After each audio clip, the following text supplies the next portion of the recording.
The year is 1945. World War II has already consumed millions of lives. Cities have burned, nations have fallen, but in the Pacific, the war is far from over. The United States is getting closer to Japan. Island by island, battle by battle, they are closing in. After the Conquest of Iwo Jima, one objective remains: Battle of Okinawa. This island is different. Okinawa is not just another battlefield. It is the last major barrier before mainland Japan. If it falls, invasion becomes inevitable, and everyone knows it. That's why what happens here will be unlike anything before. In April 1945, the invasion begins. More than 180,000 American troops move toward the island. Thousands of ships fill the ocean, stretching beyond the horizon. Aircraft roar overhead, darkening the sky. It is one of the largest amphibious assaults in history. The soldiers are ready. They expect chaos. Gunfire the moment the doors open. Explosions tearing through the beaches. Men falling before they even take a step. They've seen it before. They know how this works. But when the landing crafts reach the shore, something is wrong. No bullets. No explosions. No resistance. Just the sound of waves and the wind moving through the empty land. The soldiers step onto the beach. Slowly, cautiously. Weapons raised, eyes scanning the horizon. Still nothing. Some begin to whisper. Where are they? Minutes pass. Then more. And still, silence. For a brief moment, it feels like a miracle. Some believe the Japanese have abandoned the island. Others feel something worse. Because in war, silence is never a good sign. And they are right. Far beneath the surface of Okinawa, hidden from sight, the enemy is waiting. The Japanese army, led by General Mitsuru Ushijima, has made a deadly decision. Do not defend the beaches. Let the Americans come. Let them move inland. Let them believe they are winning, because the real battle hasn't started yet. Deep inside caves, tunnels, and fortified bunkers, tens of thousands of soldiers remain completely still, disciplined, silent, invisible. They are not here to survive. They are here to inflict maximum damage. Every step the Americans take forward brings them closer to a trap. Hours pass. Troops advance deeper into the island. Still, nothing. The tension grows heavier with every step, until suddenly, gunfire. Machine guns explode from hidden positions. Mortars crash down from above. Snipers strike from unseen angles. Men fall instantly. The silence is gone, replaced by pure chaos. Soldiers dive into the dirt, screaming orders, searching for cover, but there is nowhere to hide. The enemy cannot be seen, only felt, only heard, only feared. And in that moment, the truth becomes clear. This isn't a normal battle. This is something far worse. Okinawa is not just a battlefield. It is a trap. And they are already inside it from the very first ambush. The Americans understand something is deeply wrong. This is not a normal battlefield. They are not fighting an enemy in front of them. They are fighting an enemy they cannot see. The Japanese have transformed Okinawa into something terrifying. Not just a defensive position, but a living fortress beneath the ground. Miles of tunnels stretch across the island. Carefully designed, strategically connected. Invisible from above, caves are reinforced with steel doors. Concrete walls, hidden firing positions. Entire units move underground without ever being exposed. They eat there. They sleep there. They wait there. And when the moment comes, they strike. For the American soldiers, this changes everything. There is no clear front line, no obvious target. Every step forward feels like walking into the unknown. A hill is not just a hill, it's a trap. A ridge is not just terrain, it's a weapon. And at the center of this deadly system lies the Shuri Line, a massive defensive network built to stop the invasion. Bunkers layered on top of each other, artillery hidden behind rock formations, machine gun nests covering every possible approach. It is not designed to hold briefly. It is designed to break the enemy. The Americans throw everything they have at it. Heavy artillery pounds the earth for hours. Bombers fly overhead, dropping explosives in waves. The sky itself seems to collapse. But when the smoke clears, the enemy is still there, waiting, because most of them were never above ground to begin with. So the Americans adapt. Flamethrowers are brought forward. Soldiers approach cave entrances carefully, knowing what could be inside. They fire into the darkness.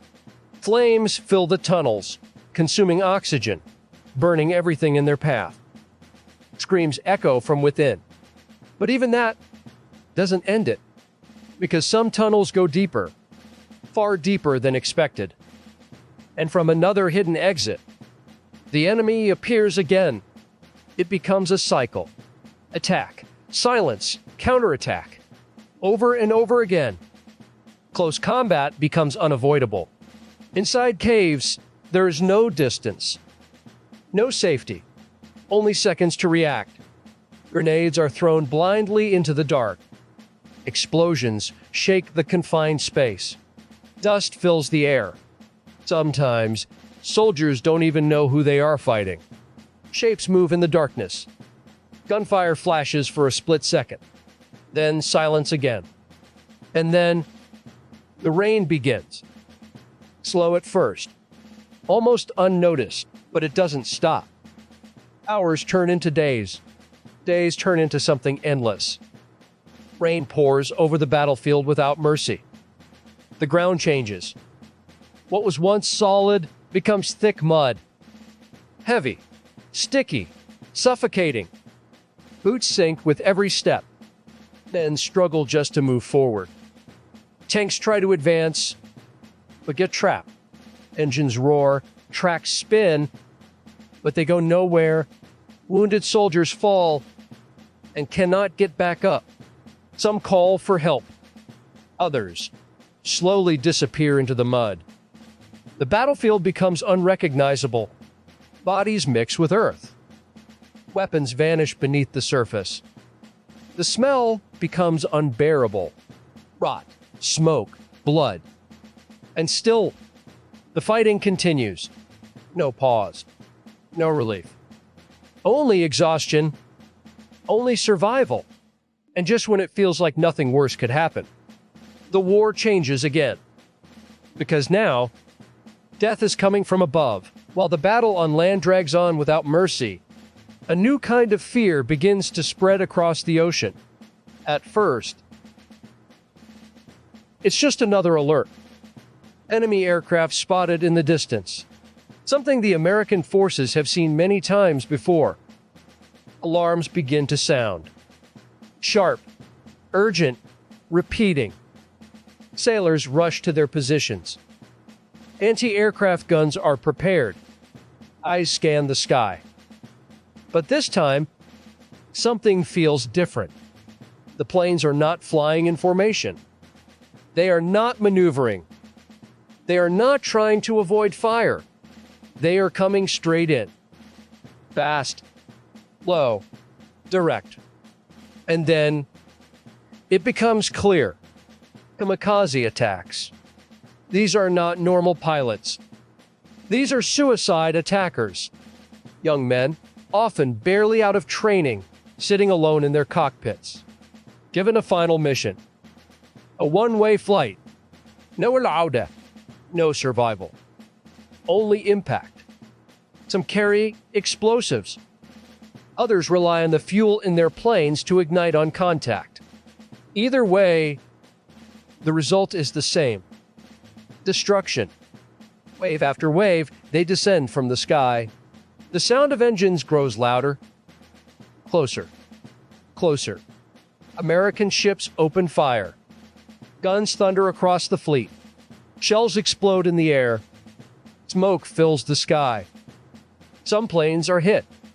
They spiral out of control, crashing into the ocean below. But not all. Some keep coming, even while burning. Even while breaking apart. They do not turn away. They do not hesitate. They aim directly at their targets. And when they hit, time seems to stop. A single second. Then, impact. A massive explosion erupts across the deck. Fire spreads instantly. Fuel ignites. Metal bends and tears apart. Men are thrown across the ship. Some are thrown into the sea. Screams fill the air. Orders are shouted but barely heard. Everything becomes chaos. Some ships are left burning uncontrollably. Others begin to sink slowly, taking men with them. Rescue efforts become nearly impossible. Because the attacks don't stop, another plane appears. Then another. And another. Relentless. Unpredictable. Terrifying. Sailors begin to live in constant tension. Every sound in the sky could be the next attack. Every moment could be the last. Sleep becomes rare. Fear becomes constant. In just a matter of weeks, the damage is devastating. Dozens of ships are destroyed. Many more are heavily damaged. Thousands of men are killed. Thousands more are wounded. But beyond the destruction, something deeper begins to affect the American forces. Confusion. Shock. Because this is not just a military tactic. It is something else. These pilots are not being forced. Many of them volunteer. They write letters before leaving. Messages to their families. Goodbyes they know will be final. They take off. Fully aware they will never return. For them, this is honor. For those watching, it is terrifying. Because it changes the rules of war. How do you fight someone who does not fear death? Who accepts it? Who seeks it? And as this realization sinks in, a question begins to grow. If this is how they defend Okinawa, what will happen when the unherb reaches Japan itself? How far are they willing to go? And how many lives will it cost? No one knows. But one thing is certain. The war is reaching a point where every decision will carry unimaginable consequences. As the battle continues, something changes. The destruction is no longer limited to soldiers. It begins to consume everything. Because Okinawa is not just a battlefield. It is home. Hundreds of thousands of civilians live on this island. Families. Children. Elderly. People who never chose this war. And now, they are trapped inside it. With nowhere to run. With no safe place left. As the fighting spreads across the island, villages are destroyed. Homes are reduced to rubble. Fields are burned. Everything that once meant life disappears. Many civilians flee to caves. Dark, narrow, suffocating spaces beneath the earth. Entire families gather inside. Dozens, sometimes hundreds, packed together. No light. Little air. Almost no food. They sit in silence, listening. Explosions above them. Gunfire echoing through the ground. Every sound, a reminder that death is close. Days pass. Then more. Time begins to lose meaning. Children cry quietly. Parents try to comfort them without answers. Fear spreads faster than anything else. And then, something even more devastating begins to happen. Japanese soldiers start reaching these civilians. And they bring a message, a terrifying one. They tell them, The Americans are coming, and when they do, they will not show mercy. They will torture you. They will kill you. They will do things worse than death. Whether this is truth or propaganda doesn't matter anymore, because in that moment, people believe it. Fear becomes panic. Panic becomes desperation. And desperation leads to unimaginable decisions. Families are forced to choose. Stay and risk capture, or die on their own terms. Some choose to keep hiding, clinging to hope, even as it fades. But others cannot bear the fear. Entire families take their own lives. Parents holding their children. Brothers and sisters together. Some use grenades given to them by soldiers. Others walk to the edge of cliffs and jump. Moments like these are almost impossible to comprehend. This is no longer just war. This is human collapse, the complete breakdown of everything. By the time the battle nears its end, there is almost nothing left. The island is destroyed. Cities are gone. Villages erased. Nature itself scarred beyond recognition. Smoke still rises from the earth. The air is heavy, silent, lifeless. Bodies remain where they fell. Some never found. Some never identified. Over 200,000 people are dead, soldiers from both sides, but also a massive number of civilians, innocent lives caught in something they could not escape. For the soldiers who survive, victory doesn't feel like victory.